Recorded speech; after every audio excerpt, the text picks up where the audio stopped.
Më fani se unë kam një konferencë shtypin se linë e Partisë Demokratike. A e mbështetni apo jo? Unë i falënderoj të gjithë. Demokratike nuk ka ende një kandidat për Bashkinë e Tiranës. Absolutisht ka. Të lutem, në një kohë që ju e konsideroni veten si forca më e madhe politike pas mazhorancës që do ta rrëzoni Edi Ramën. Pra nga një anë pretendoni se do të rrëzoni Edi Ramën, nga ana tjetër nuk keni një kandidat ende, ndërkohë që janë vetëm një muaj. Jemi një muaj larg zgjedhjeve. Të garantoj që gjerë tani Partia Demokratike ka jo një, po të paktën 12 ose 13 kandidat. Të garantoj për këte. Kur do të njëjën qytetarë Po, bravo, me kandidatin? Po, e drejt fare.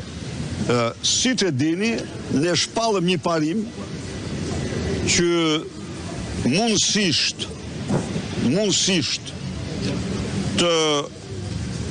të hapemi dhe mirëpresim kandidatura të pavarura nga qytetarë. Nga partitë, se nga qytetarët do të varen të pavarura nga partitë, bravo. Të pavarura nga partitë.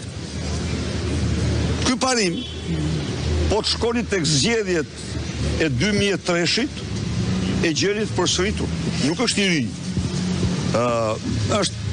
Po përhapet kjo, edhe në Europë dhe në botë. Shpreh mirënjohje këtu për çdo njeri që kandidoj gjatë këtyre ditëve për të si pavarur, si kandidat i qytetarëve dhe e garantoj se i garantoj për respektin tim më të madh për vendimin e tyre. Do të ketë Tirana një Pepe Grillo? Tirana do ketë kandidatin më të dashur që ka patur ndonjëherë, them unë, a e pat ju. Pra një Pepe Grillo. A e pat atë monologun e Rams me Ogerten. Shifeni pak. Ju lutem shifeni pak një segment. Podcasti se si me zimante veten për të rënë të fikt dhe çdo tre rjeshta vetëm ti je dhe ne jemi vepra jote, ne kështu, ne ashtu. Podcasti Binaj Berisha, kur do jetë? Se kush do jetë... Jo, podcasti kur do jetë?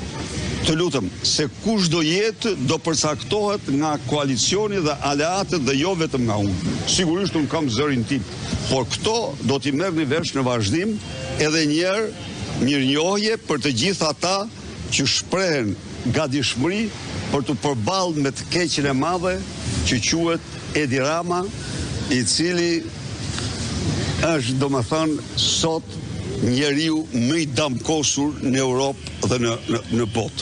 E morët vesh.